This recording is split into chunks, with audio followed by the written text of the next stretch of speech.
Hello friends, welcome to my YouTube channel Concept of Physics by Lalan Kumar। प्यारे बच्चों, अभी हम लोग करंट इलेक्ट्रिसिटी का टेस्ट देंगे, जिसमें आपके सामने क्वेश्चन आएगा। क्वेश्चन को हम लोग और फिर उसका करेक्ट आंसर देखेंगे। आप लोग उसको जल्दी से जल्दी जवाब दीजिएगा। देखेंगे हम कौन कितने बच्चे कितना जल्दी से जवाब दे सकते हैं। स्टार्ट करें, जल्दी से तैयार हो जाइए। क्या आप लोग को सभी चीज़ें दिख रही है? क्लियर क्लियर दिख रही है? चलिए तैयार हो जाइए। आपके सामने है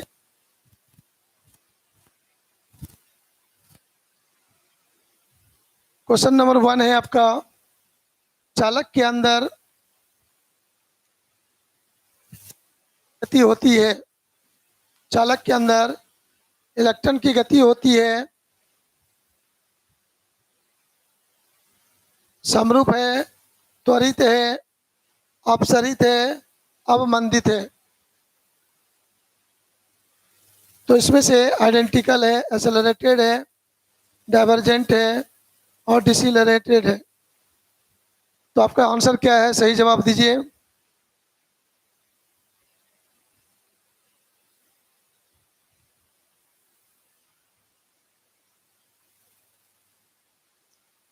आप सारे बच्चे ध्यान देंगे यहाँ पर। आप लोगों का मैक्सिमम बच्चों का आंसर बी आ रहा है, लेकिन इसमें थोड़ा सा माइंड को चेंज करना है। इसमें जैसे वो आगे बढ़ता है तुरंत कॉलिजन होता है, कॉलिजन होने के बाद तुरंत फिर रेस में आता है और फिर वहाँ से आगे बढ़ता है, फिर वह डिसिलरेट होता है। तो यहाँ पर जो सही जवाब आपका होगा डी नंबर होगा, अवमंदित, डिसिलरेटेड आपका सही आंसर होगा। आप लोग अपने आंसर को चेंज करेंगे फ्यूचर के लिए। त्वरित नहीं बोलेंगे, अवमंदित बोलेंगे, डिसिलरेटेड बोलेंगे। ठीक है? का 1 का डी नंबर आपका सही आंसर होगा। आगे बढ़ेंगे हम लोग, दूसरा क्वेश्चन देखते हैं।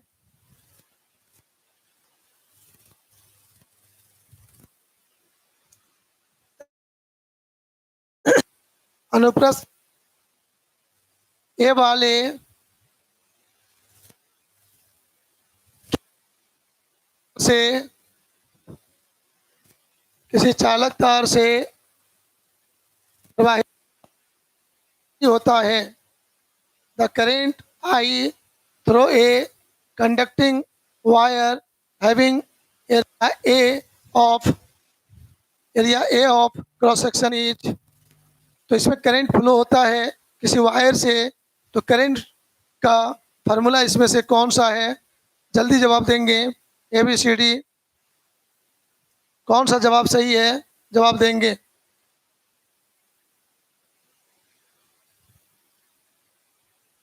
चलिए, आप लोगों का आंसर देख रहा हूं मैं। कुछ बच्चों का ए है, बी है,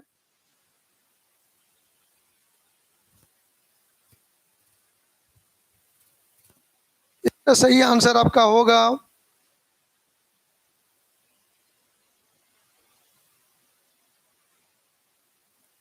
आप लोगों को पढ़ाया था मैंने ड्रिफ्ट वेलोसिटी और करंट के बीच रिलेशन।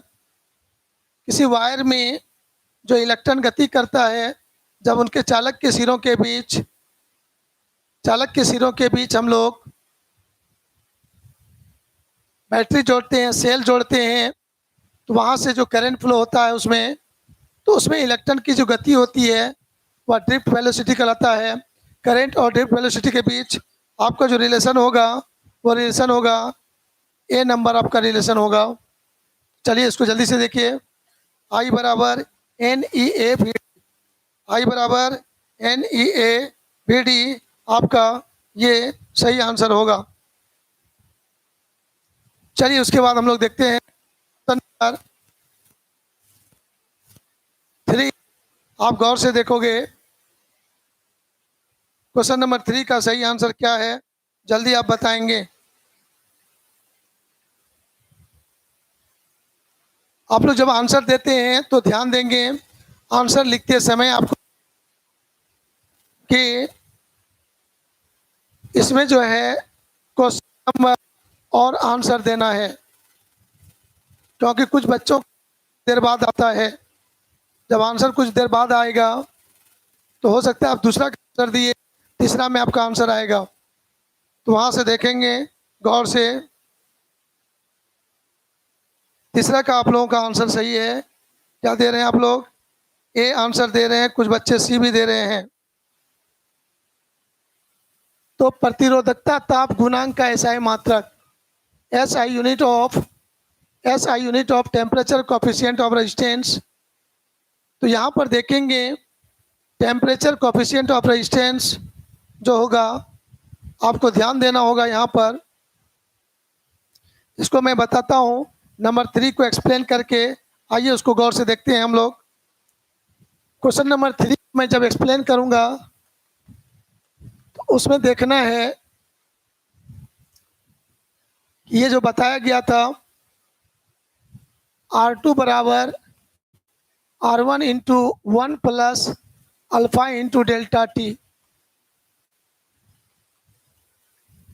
मतलब समझ लीजिए किसी वायर का रेजिस्टेंस शुरू में R1 है, बाद में रेजिस्टेंस R2 हुआ, टेम्परेचर चेंज हुआ डेल्टा टी। तो यहाँ पर जो यह अल्फा है, यही अल्फा आपका है प्रतिरोध ताप गुणांक।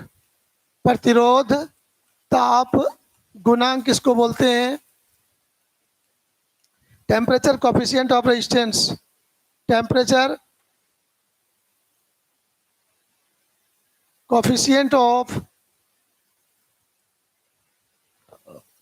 ऑफ रेजिस्टेंस इसको बोला जाता है। तो यहाँ पर देखा गया है अल्फा का वैल्यू निकालना चाहेंगे, आप देखिएगा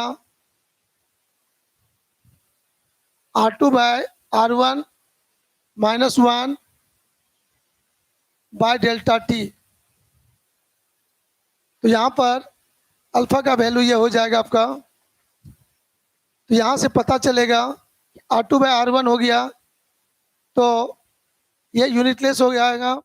तो अल्फा का यूनिट लिखना है, यूनिट ऑफ अल्फा। तो यहाँ पर देखेंगे 1 बाय टेम्परेचर का केल्विन हो जाएगा। तो हम लोग कहेंगे K-1 पर केल्विन। क्या कहेंगे हम लोग? पर केल्विन अल्फा का यूनिट हो जाएगा आपका। तो चलिए इसको आप देख लीजिए जल्दी से, ये अल्फा का यूनिट हो गया। अब हम लोग अगले क्वेश्चन पर आएंगे। अगले क्वेश्चन पर हम लोग आएंगे तो यहाँ पर आंसर कौन सा सही हो गया?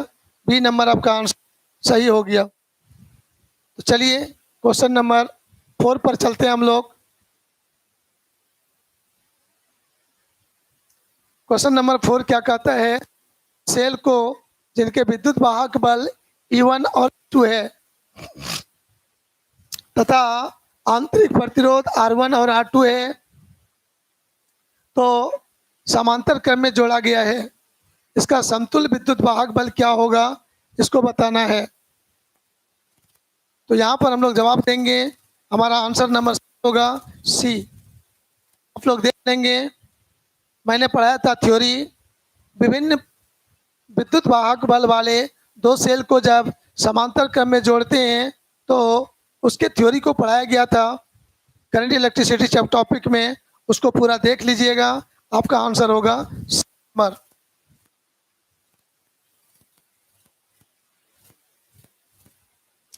आंतरिक प्रतिरोध R1, क्वेश्चन नंबर 5 पर चलेंगे।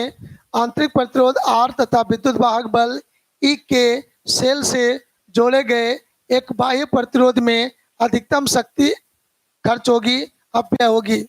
The maximum power dissipation in an electrical resistance connected to a cell of internal resistance R and electromotive force E will be. तो यहाँ पर हमारा जवाब क्या हो, गौर से आप लोग देखिए, जल्दी से आप लोग जवाब दीजिए। क्वेश्चन नंबर 5 का जवाब दीजिए।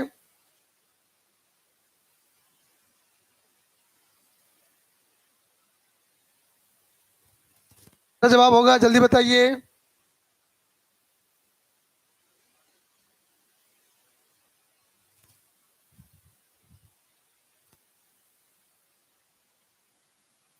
आप लोगों का जवाब आ रहा है,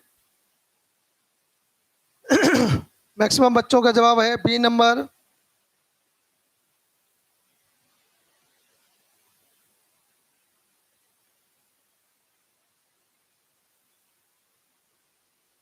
इसका जवाब, सही जवाब होगा आपका डी नंबर, E²/4। इस स्क्वायर बाय 4 होगा, इसको हम लोगों को याद रखना है। तो ध्यान देंगे कैसे इसको सोचा जाए। सोचने के लिए आपको ध्यान देना है कि इसमें बताया गया था कि यदि हम लोग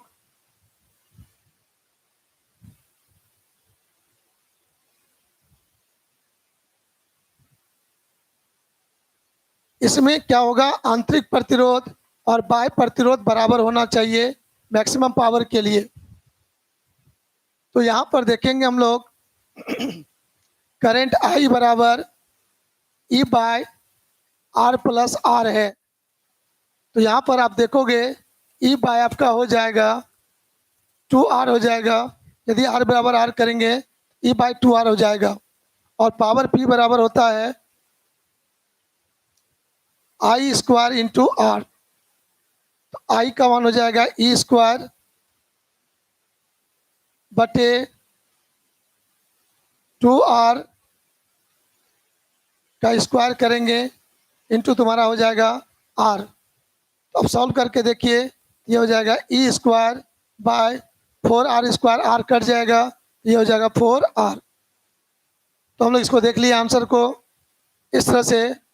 पावर, मैक्सिमम पावर, ये पावर जो है ये मैक्सिमम है, क्योंकि मैक्सिमम पावर के लिए जो शर्त है, इंटरनल रेजिस्टेंस और एक्सटर्नल रेजिस्टेंस दोनों बराबर होना चाहिए।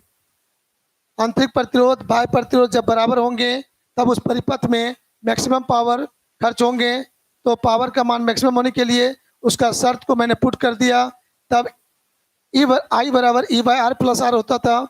उस पर मैं सॉल्व किया तो पावर का वैल्यू कितना मिल गया, E²/4R। तो हमारा आंसर कौन हुआ, डी नंबर हुआ। चलिए क्वेश्चन नंबर हम लोग 6 पर चलते हैं, यहाँ पर विचार कीजिए। क्वेश्चन नंबर 6 आपका है, आपको 1 ओम के 3 प्रतिरोध दिए गए हैं, इनके संयोजन से 3 प्रतिरोध दिए गए हैं, इनके संयोजन से न्यूनतम प्रतिरोध प्राप्त किया जा सकता है। तो न्यूनतम प्रतिरोध कितना प्राप्त किया,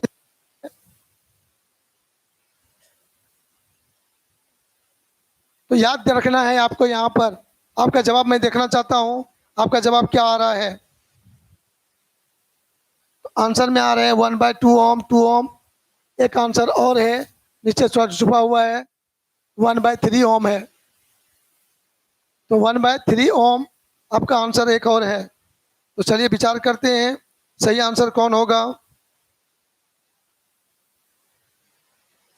चलिए मैक्सिमम बच्चों का जवाब डी है, और सही बच्चे जवाब दिए हैं, क्योंकि परिपथ में, सर्किट में करंट का मान, सर्किट में रेजिस्टेंस का मान मिनिमम के समांतर क्रम में जोड़ा जाता है। किसमें जोड़ा जाता है, समांतर क्रम में जोड़ा जाता है। और यदि मैं समांतर में जोड़ता हूं तो ध्यान दीजिएगा 1 ओम का है, 1/1 1/1 प्लस 1/1 प्लस 1/1, तो 3/1, फिर उलट देंगे उसको तो 1/3। तो हमारा सही आंसर कौन होगा, डी नंबर होगा। चलिए सभी बच्चों का सही जवाब है, ऑल स्टूडेंट का ये जवाब सही था। क्वेश्चन नंबर 7 में देखेंगे, स्थिर विभवांतर पर किसी विद्युत परिपथ का प्रतिरोध आधा कर दिया जाता है, उत्पन्न ऊष्मा होगा। उत्पन्न ऊष्मा होगा, विभवांतर को स्थिर रखते हुए प्रतिरोध को आधा कर दिया जाता है। The resistance of an electric circuit is halved at a constant potential difference, the heat generated will be। तो प्यारे बच्चों, विभवांतर को कांस्टेंट रखना है। तो आप लोगों का जवाब पहले देख लें कौन सा जवाब सही है।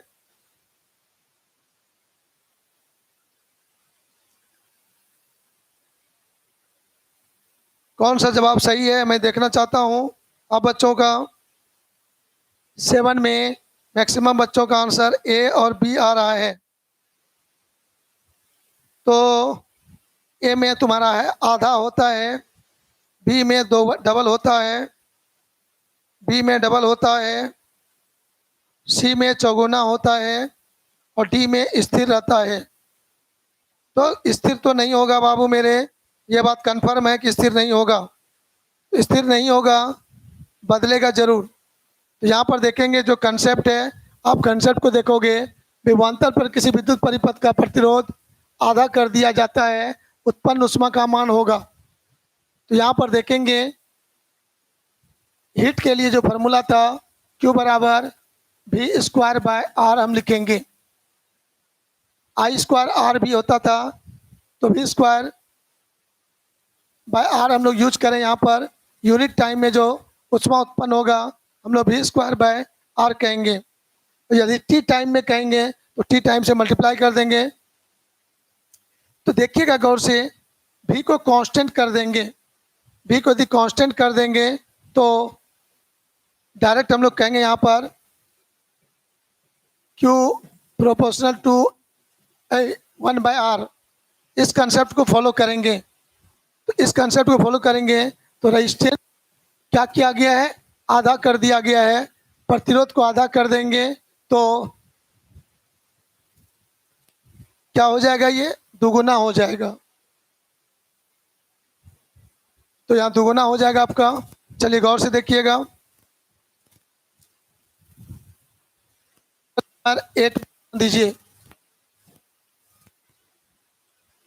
2 ओम और 4 ओम के दो प्रतिरोध ए और बी के समांतर परिपथ से होकर एक विद्युत धारा प्रवाहित होती है। ए और बी में उत्पन्न ऊष्मा का अनुपात होगा। अब ध्यान दीजिएगा, प्रतिरोध ए और बी समांतर है, समांतर है ए और बी दो, और उससे प्रवाहित धारा प्रवाहित होती है। ए और बी में उत्पन्न ऊष्मा का मान ज्ञात कीजिए। तो अनुपात बताना है, दोनों का अनुपात क्या हो, दोनों का अनुपात आपका क्या होगा, गौर से देखिए।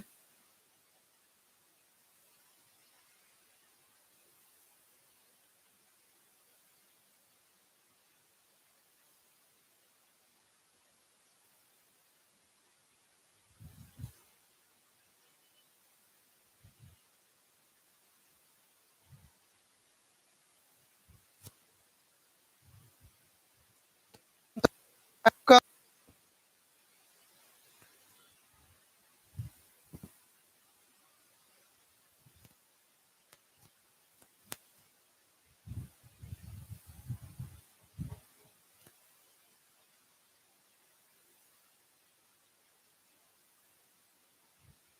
8 का आंसर नंबर मैक्सिमम आ रहा है ए। तो फिर यहाँ भी वही बात है, ध्यान देंगे गौर से। समांतर क्रम में जोड़ेंगे तो भी हमारा कांस्टेंट होगा, और भी यदि हम कांस्टेंट होगा तो यहाँ पर हम लोग आराम से कहेंगे Q inversely proportional to R। तो यहाँ पर हम लोग कह सकते हैं Q1/Q2 इक्वल टू R2/R1। इसी कंसेप्ट का अप्लाई करिएगा। तो यहाँ पर 2 और 4 ओम दिया हुआ है, रेजिस्टेंस आपका 2 और 4 दिया हुआ है। तो मैं आराम से कह सकता हूँ Q1/Q2 इक्वल टू 4/2 करेंगे, ये कट के हो जाएगा 2/1। तो Q1/Q2 हो जाएगा 2:1। तो 2:1 हमारा नंबर में जवाब है, इसको ध्यान दीजिएगा। ठीक है।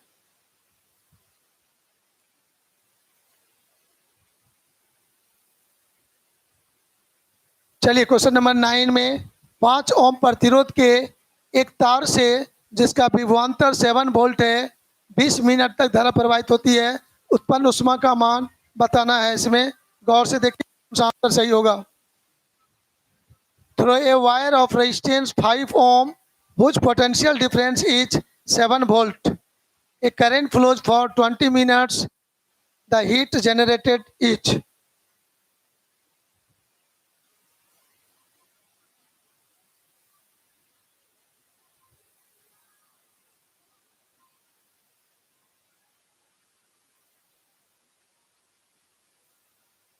9 का डी नंबर मैक्सिमम बच्चे आंसर दे रहे हैं। चलिए जरा से देखता हूँ मैं 9 में डी नंबर में क्या आंसर आप दे रहे हैं।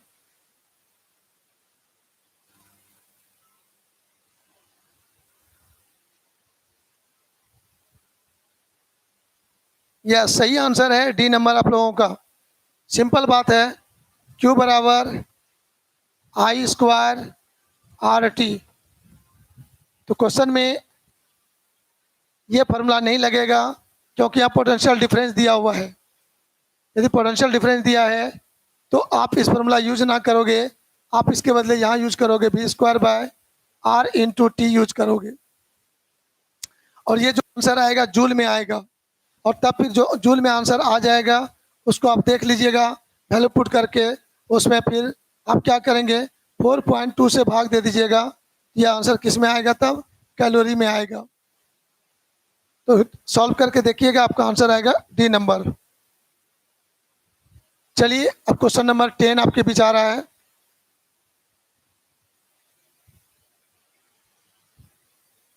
चलिए जल्दी से क्वेश्चन नंबर 10 पर विचार कीजिए।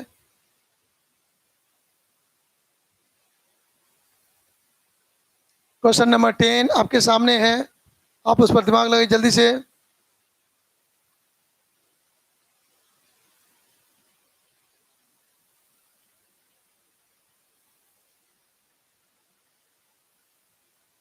दो बल्ब कहता है जुड़ा हुआ है 15 वाट और 60 वाट का है, और दोनों 220 वोल्ट का है। तो ratio of the resistance of their filament will be, दोनों बल्ब के प्रतिरोध का अनुपात क्या होगा। तो गौर से देखेंगे हम लोग, यहाँ पर बल्ब का रेजिस्टेंस को निकालने के लिए हम लोग P बराबर भी स्क्वायर बाय आर का फॉर्मूला यूज करेंगे। यहाँ से आर बराबर हो जाएगा बी स्क्वायर बाय पी। तो R1 बाय R2 ले लेते हैं हम लोग, यहाँ से आपका हो जाएगा B square bye P1 bye हो जाएगा आपका भी स्क्वायर बाय P2 हो जाएगा। तो बी स्क्वायर दोनों का सेम है, कट जाएगा, P2 आपका ऊपर चला जाएगा। तो P2 बाय P1 आपका हो जाएगा result. R1 by R2 equal to हो जाएगा P2 बाय P1। गौर से देखिए यहाँ पर ये आपका P1 हो गया 15 वाट, P2 हो गया आपका 60 वाट। अब उसको हम लोग तो क्या कर देंगे 60/15, 60/15 करेंगे, हमारा आंसर हो जाएगा बी नंबर। आप लोगों का मैक्सिमम लोग का जवाब भी वही है, बी नंबर आप लोगों का जवाब है।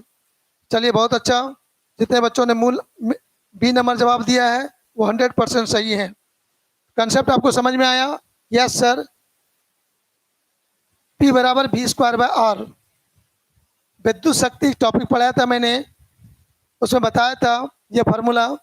कोई भी बल्ब आप खरीद के लाते हैं उसमें दो चीज़ लिखा रहता है, वाट एंड पावर।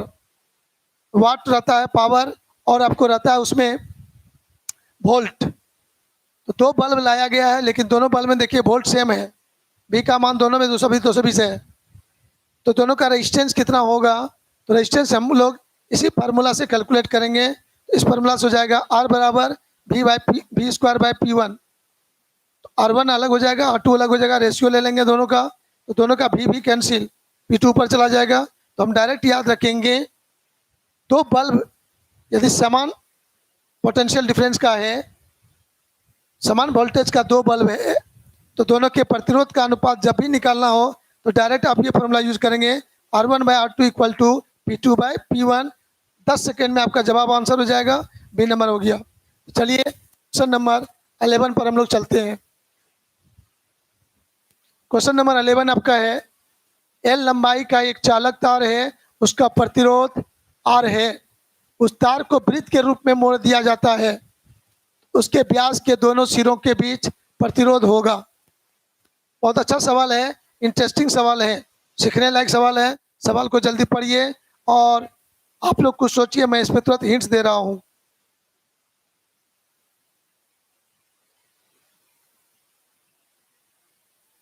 रेडी, जल्दी जल्दी कीजिएगा।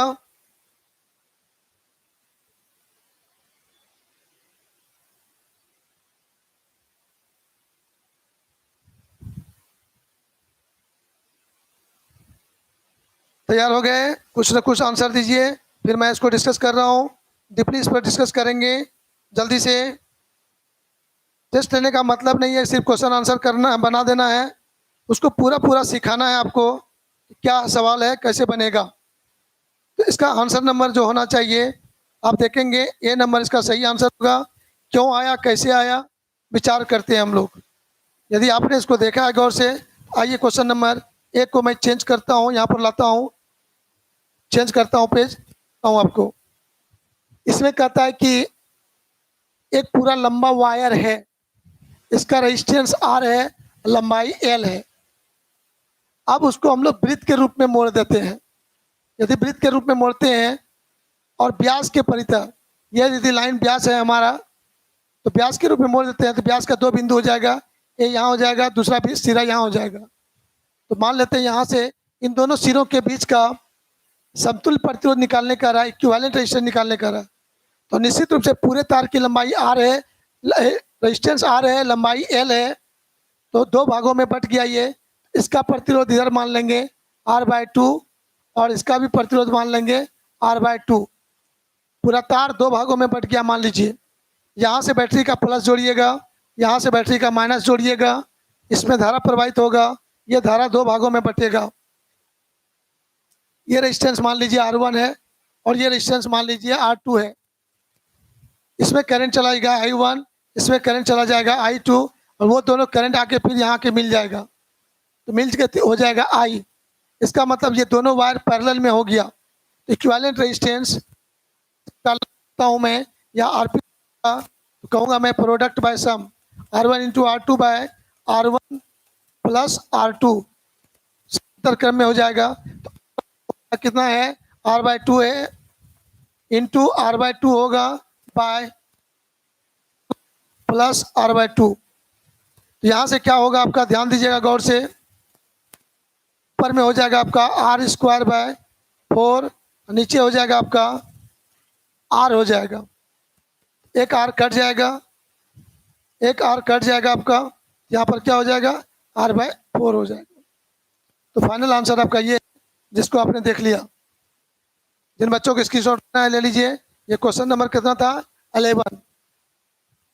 क्वेश्चन नंबर 11 था आपका, इसको आप देख लीजिए जल्दी से।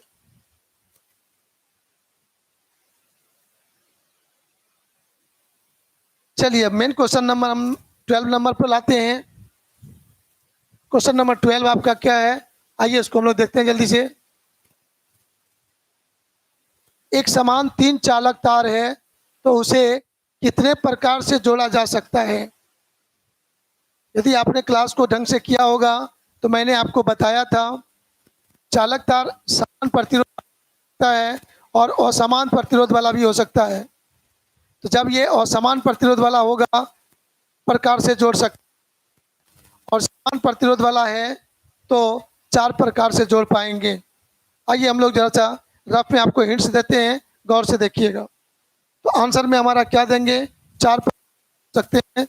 आप सारे बच्चों का देखता हूं मैं, आप क्या आंसर दे रहे हैं। तो प्यारे बच्चों, क्वेश्चन नंबर 12 का आंसर आना चाहिए।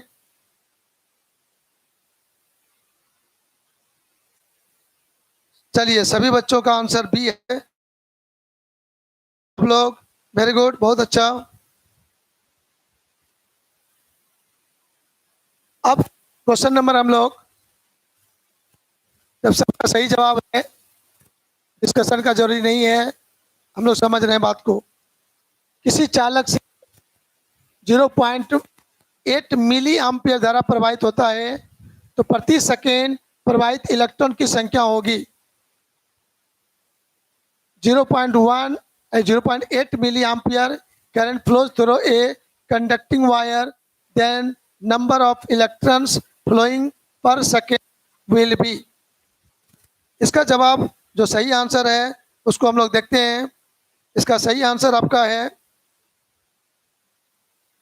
सी नंबर। जवाब आइए आप लोग खुद होशियार हैं, बना लेंगे।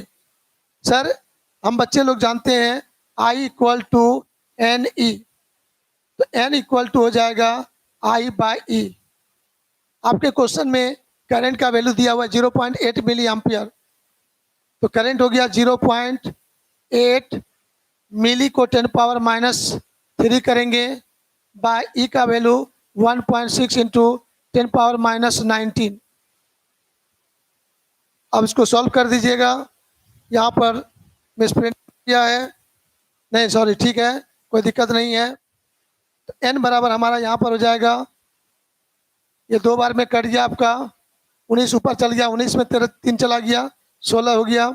तो 1/2 इंटू 10⁻16, 1 0 इसको दे देंगे तो यहाँ 10 हो जाएगा, यहाँ बच जाएगा 15। तो 5 से मल्टीप्लाई कर देंगे, कट जाएगा 5 इंटू 10⁻15। जवाब सही है। चलिए हो गया कंप्लीट। क्वेश्चन नंबर 14 में हम लोग चलते हैं, जल्दी से पढ़ेंगे हम लोग गौर से। तांबे का एक तार और जर्मेनियम का एक तार कमरे के ताप से 80 केल्विन तक ठंडा किया जाता है, तब प्रतिरोध क्या है? बहुत प्यारा सा चीज है, बहुत ध्यान से समझना है। जर्मेनियम हो गया आपका सेमी कंडक्टर, कॉपर हो गया तुम्हारा कंडक्टर। तो जस्ट दोनों का नेचर उल्टा होता है। चालक तार यदि है, कंडक्टर है, तो उसका टेम्परेचर घटाने पर रेजिस्टेंस घटता है, टेम्परेचर बढ़ाने पर रेजिस्टेंस बढ़ता है। लेकिन सेमी कंडक्टर का नेचर उल्टा होता है। तो यहाँ पर टेम्परेचर घटाया गया है, तो कॉपर के तार का प्रतिरोध घटेगा, लेकिन जर्मेनियम का प्रतिरोध बढ़ेगा। उल्टा चलना है। सेमीकंडक्टर और कंडक्टर में ये उल्टा है रेजिस्टेंस के बारे में। तो किसका घटेगा? आपका तांबे का घटेगा और जर्मेनियम का तो है सी नंबर है। आप लोगों ने भी सी नंबर दिया है, वेरी गुड, बहुत अच्छा, बहुत बहुत अच्छा। चलिए वेरी गुड। क्वेश्चन नंबर आगे चेंज करते हैं हम लोग, क्वेश्चन नंबर 15 चलते हैं, देखते हैं। एक सूखे सेल का विद्युत वाहक बल इतना है, EMF इतना है और इंटरनल रेजिस्टेंस ये है। यदि सेल का बाहरी प्रतिरोध में 1 एम्पियर की धारा भेजता है तो सेल का विभवांतर होगा। Electromotive force EMF is 1.5 volt and the internal resistance is 0.5 ohm. If the cell set of 1 ampere across an external resistance, the potential difference of the cell will be। आपका answer देखना चाहता हूं मैं, फिर मैं एक्सप्लेन करके answer बताऊंगा। तो मैक्सिमम बच्चों का जवाब हमको दिख रहा है बी नंबर पे ज़्यादा अटैक है। 90% बच्चे बी का जवाब दे रहे हैं, 1 वोल्ट। चलिए इसको देखा जाए और हमको लगता है आंसर आपका 100% सही भी है। कैसे? आइए बहुत आसानी से देख लेता हूं मैं। EMF E equal to V plus I into small r। तो V इक्वल टू आपका हो जाएगा E minus I into R। Current I दिया हुआ है 1 एम्पियर, इंटरनल रेजिस्टेंस दिया 0.5 ओम और वो है 1.5 वोल्ट। तो 1.5 वोल्ट माइनस करंट है 1 इंटू 0.5। अब आप क्या करेंगे? सॉल्व करके देख लीजिए, तो 1 वोल्ट हो जाएगा आपका आंसर। तो ये जवाब आपका हो गया कंप्लीट। चलिए क्वेश्चन नंबर 16। विद्युत वाहक बल का डायमेंशन होगा। चलिए भाई, इसका जवाब तो सबको देना है, सबको इसका जवाब देना है। प्यारे बच्चों गौर से देखिए, इसका जवाब दीजिए जल्दी से।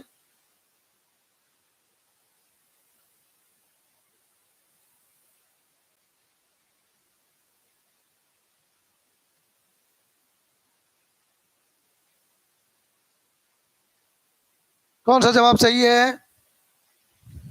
ML2 T-2 I-1।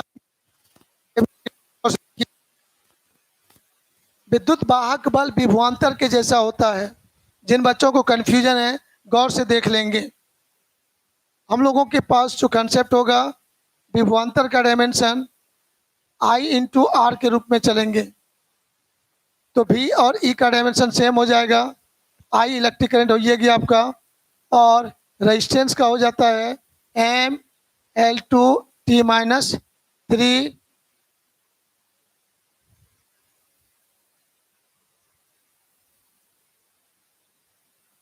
और ये हो जाएगा आई माइनस 1। यहाँ पर आपका ये हो जाएगा। अब इसको चाहेंगे हम लोग कुछ दूसरे स्टाइल से भी कर सकते हैं, गौर से देखिएगा। इसको मैं थोड़ा चेंज करके आपको बताता हूँ, गौर से देखिए। तो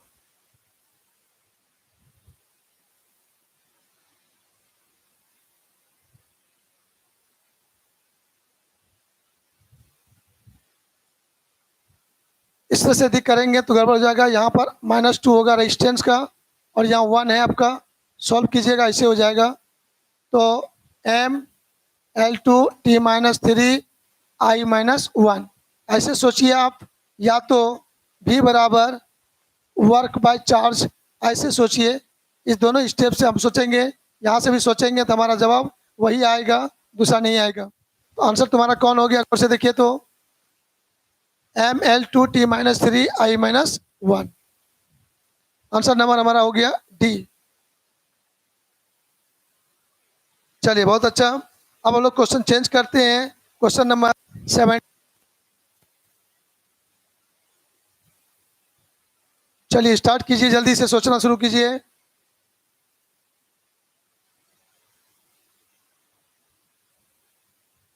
कहता है 1.5 वोल्ट का एक सेल जिसका निश्चित आंतरिक प्रतिरोध है को एक 2 ओम के लोड प्रतिरोध के साथ जोड़ा गया है।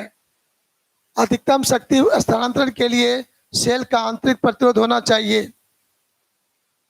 तो बहुत ज़्यादा बुद्धि मत लगाइए, 10 सेकंड में इसका जवाब है। मैक्सिमम शक्ति के लिए, मैक्सिमम पावर के लिए external resistance internal resistance both are equal. तो डायरेक्ट जवाब हो गया यहाँ पर। इंटरनल रेजिस्टेंस 2 ओम है, आंतरिक प्रतिरोध यहाँ पर आपका है 2 ओम है, इसीलिए एक्सटर्नल रेजिस्टेंस कितना हो जाएगा, 2 ओम हो जाएगा। इसको ध्यान दीजिएगा, इंटरनल और एक्सटर्नल रेजिस्टेंस दोनों हो जाएगा। पावर, पावर का मान मैक्सिमम होने के लिए हम बच्चों को याद रखना है internal resistance is equal to external resistance. यदि एक रेजिस्टेंस दिया हुआ है एक्सटर्नल रेजिस्टेंस फॉर्म। चलिए इसके बाद हम लोग क्वेश्चन नंबर 18 पर चलते हैं। क्वेश्चन नंबर 18 आप देखिए जल्दी से और जवाब दीजिए।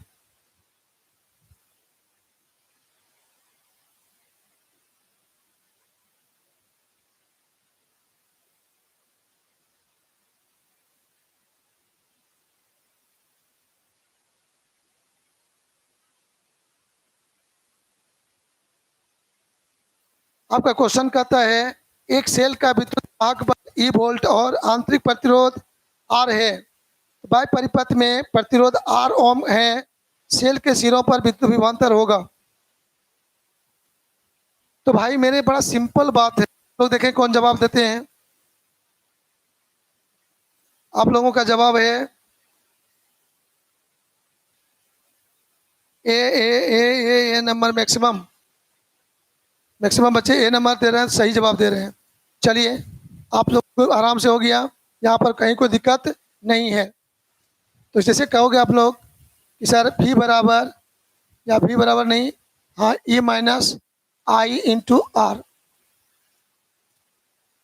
तो इस कंसेप्ट पर यहाँ पर हम लोग को देखना है सेल का विद्युत भाग बल ई है, आंतरिक प्रतिरोध आर है, प्रतिरोध में आर ओम का बाहरी प्रतिरोध जोड़ा जाता है।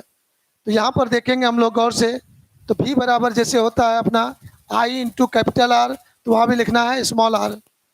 तो यहाँ पर से हम लोग भी के जगह पर कर देंगे I small R equal to E minus I into small R. तो ये स्मॉल आर के इधर जुट जाएगा, तो जुट जाएगा आपका, ये हो जाएगा इक्वल टू ई हो जाएगा आपका। तो आई निकालना है, तो हमारा क्या हो जाएगा यहाँ पर आई का मान ई बाय क्या हो जाएगा 2r। ई बाय 2 हो जाएगा आपका, करंट का मान गुना हो जाएगा। तो चलिए अब क्वेश्चन नंबर 19 पर हम लोग चलते हैं। एक सेल जिसका विद्युत वाहक बल ई है को आर ओम प्रतिरोध के साथ लगाया जाता है, जिससे इसके सिरों पर उत्पन्न विभवांतर भी है। सेल का आंतरिक प्रतिरोध क्या होगा? ये तो भाई सिंपल डायरेक्ट फार्मूला है, फार्मूला हम लोग पढ़े हैं।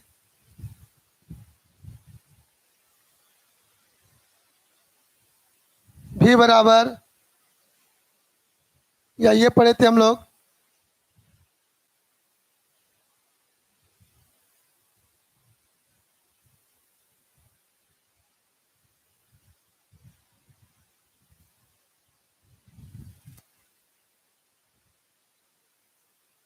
डी नंबर आपने आंसर दिया है मैक्सिमम बच्चों ने।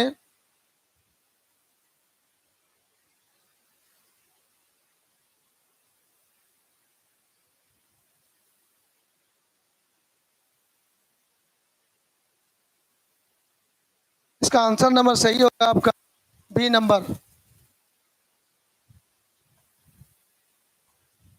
बी नंबर इसका सही आंसर होगा। चलिए इसको जल्दी दीजिए आंसर।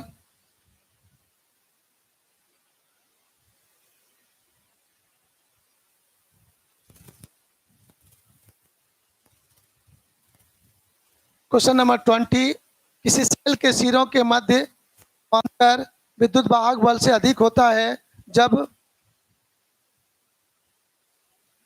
जब कहता है उससे विसर्जन होता है, खुले परिपथ में रहता है, समय होता है, आवेशित अनावेशित करने पर होता है।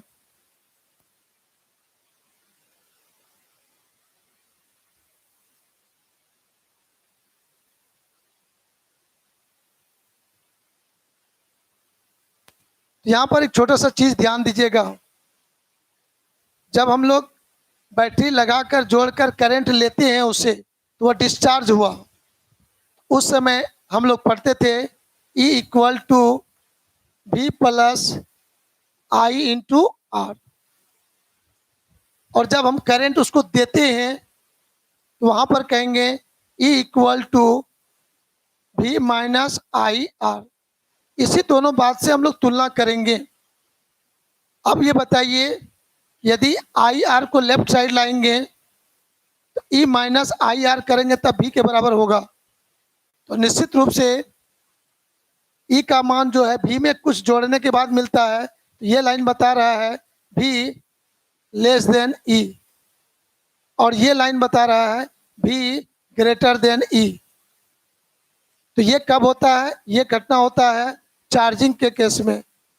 ये जब चार्जिंग होगा तो ऐसा होगा, और ये केस होता है डिस्चार्जिंग में। डिस्चार्जिंग के केस में होता है। तो आपका कौन सा जवाब सही होना चाहिए? आवेशित करते समय, क्या करते समय? आवेशित करते समय, आवेशित करते समय यह आंसर होगा।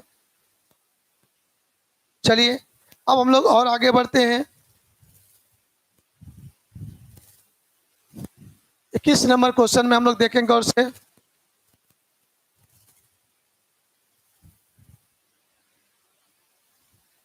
एक लघु परिपथ या लघु पथित सेल के सिरों के मध्य विभवांतर होगा शॉर्ट सर्किटेड। शॉर्ट सर्किटेड का मतलब होता है कि वहां पर जो है विभवांतर क्या हो जाएगा? जीरो हो जाएगा। शॉर्ट सर्किट करने का मतलब, तो ऐसी स्थिति में कहता है तब the terminal potential difference of a cell when short circuited is E दिया हुआ ईएमएफ ऑफ सेल, कुछ भी बात नहीं है। तो वहां पर वैल्यू जो देंगे, जवाब देंगे, लघु पतित रहेगा तो विभवांतर का मान क्या हो जाएगा? जीरो हो जाएगा आपका।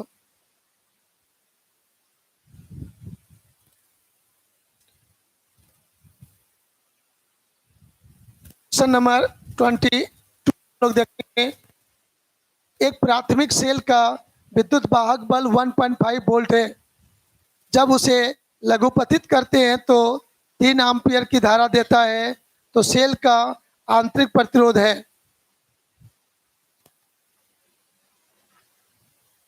चलिए आप जल्दी सोच के जवाब दीजिए।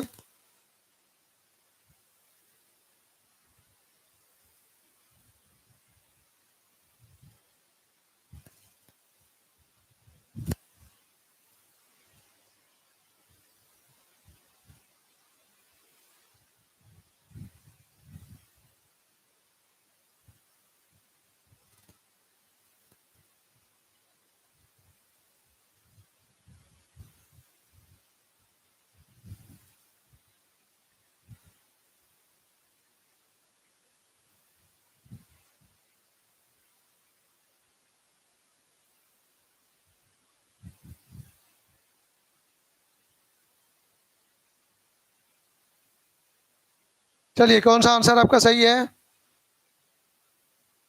22 का आप लोगों के अनुसार आंसर सही आ रहा है।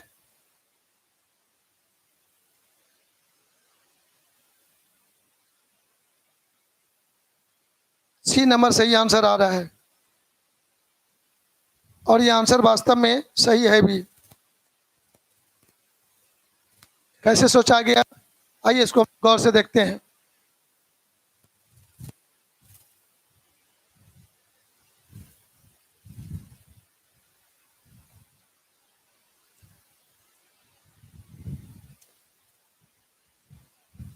शॉर्ट सर्किटेड करते समय हम लोग भी को क्या मान लेंगे? जीरो। जैसे भी को जीरो करेंगे हम लोग, तो गौर से देखिएगा उस समय धारा कितना देता है? 3 एम्पियर देता है।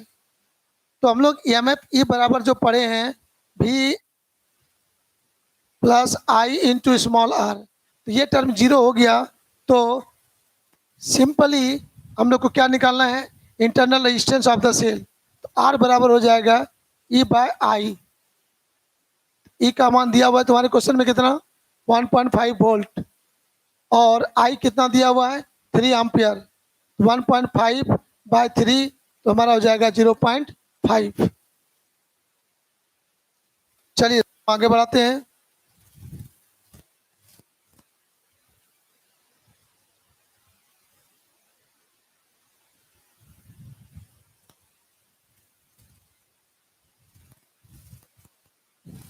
नंबर 23 को हम लोग गौर से देखिए तो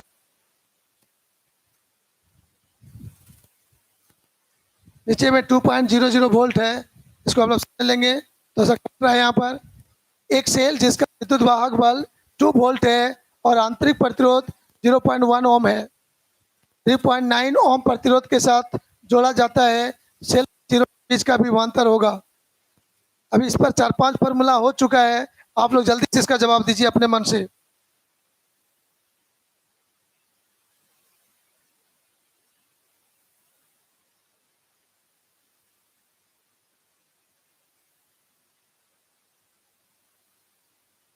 का जवाब सही, सी जवाब।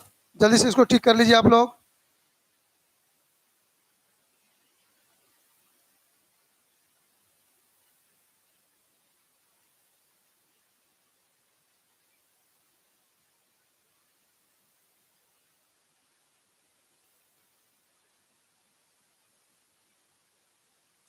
यदि किन्हीं बच्चों को इसमें कुछ समझना चाहते हैं इस क्वेश्चन में, तो जल्दी कीजिए। यदि कंफ्यूजन है तो हमको जवाब दीजिए। सी मान लिए आप लोग या नहीं माने, जल्दी बताइएगा। सिंपल है।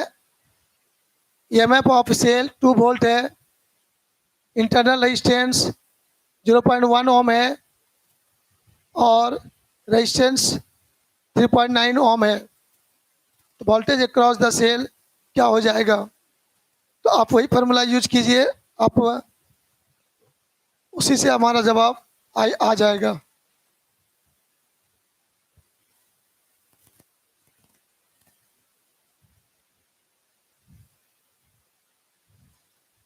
तो यहाँ से भी बराबर लिखिएगा E minus I R, sorry small R लिखेंगे आप। उसी से सॉल्व कीजिए, आपका आंसर हो जाएगा 1 वोल्ट। चलिए हम लोग लास्ट सवाल में देखते हैं। सेलों को समांतर क्रम में जोड़ा जाता है तब, सेल को समांतर क्रम में जोड़ते हैं तब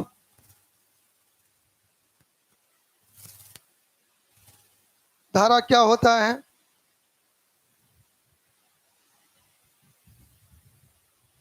सेल को समांतर क्रम में जोड़ते हैं तो धारा का मान बढ़ेगा या घटेगा?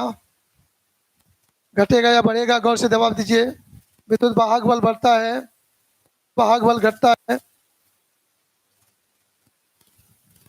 तो यहाँ पर हमारा जवाब सही होगा बी नंबर। धारा का मान क्या होगा?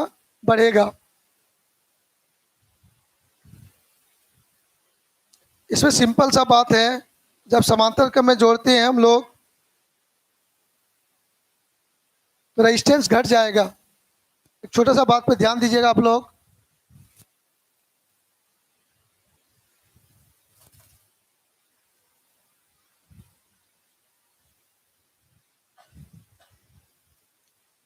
यहाँ पर मैं हिंट्स दे रहा हूँ, गौर से देख लेंगे आप लोग कि सर जब पैरेलल कॉम्बिनेशन में जोड़ते हैं तो वहाँ पर जो उसका रेजिस्टेंस होता है घट जाता है, आई प्रोपोर्शनल टू 1/R करेंगे।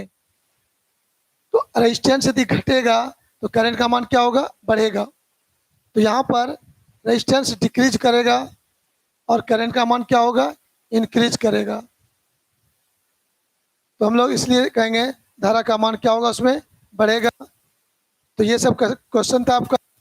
लास्ट 24 क्वेश्चन था, क्वेश्चन 25 था, लेकिन एक क्वेश्चन डिलीट हो गया किसी कारण बस, तो वो आपको मेन टाइम पर डिलीट हो जाने के कारण नहीं हो पाया। तो चलिए ये सारी चीज़ों को आप गंभीर से क्लास कीजिए। इसी तरह से आपको प्रत्येक संडे को क्लास ये होते रहेगा। अभी हम लोग पढ़े थे, अभी Kirchhoff's law, volt meter, meter bridge, Wheatstone bridge के क्वेश्चन को टच नहीं किया गया है। अगले टेस्ट में हम लोग उसी पॉइंट पर डिस्कस करेंगे। अभी ईएमएफ पर ज़्यादा फोकस किया गया, ग्रुपिंग ऑफ रेजिस्टेंस पर फोकस किया गया, पावर पर फोकस किया गया, क्योंकि आप देखेंगे क्वेश्चन बैंक में ये सब क्वेश्चन ज़्यादा पूछा जाता है, तो वो सब पर फोकस किया गया। और दूसरा स्टेप होगा चैप्टर 3 का दूसरा जो टेस्ट लेंगे, उसमें आपको बताएंगे Kirchhoff's law, Wheatstone bridge, meter bridge, potentiometer, इस पर क्वेश्चन लेके आपके सामने आएंगे। और रे ऑप्टिक्स में जो टेस्ट लिया गया उसमें आप प्रिज्म का क्वेश्चन नहीं दिया गया था, प्रिज्म को लेके आएंगे अगले टेस्ट में, और डिफेक्ट ऑफ विजन और माइक्रोस्कोप को लेके आएंगे। तब तक ये लोग हम लोग क्लास में ख़त्म कर लेंगे। तब तक के लिए मिलिए, तब सभी क्वेश्चन को रिपीट कीजिए, कहीं कोई कन्फ्यूजन होगा तो क्लास में डिस्कस कर लीजिएगा। तब तक बाय बाय।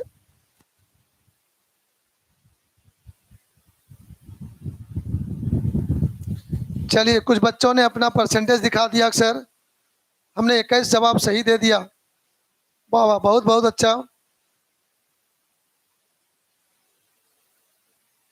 तो सभी बच्चों ने अपना अपना आंसर बनाया था, उनको अपना अपना परसेंटेज पता हो गया होगा। तो हो सके तो अपना अपना परसेंटेज व्हाट्सएप ग्रुप पे भेजिएगा। ओके।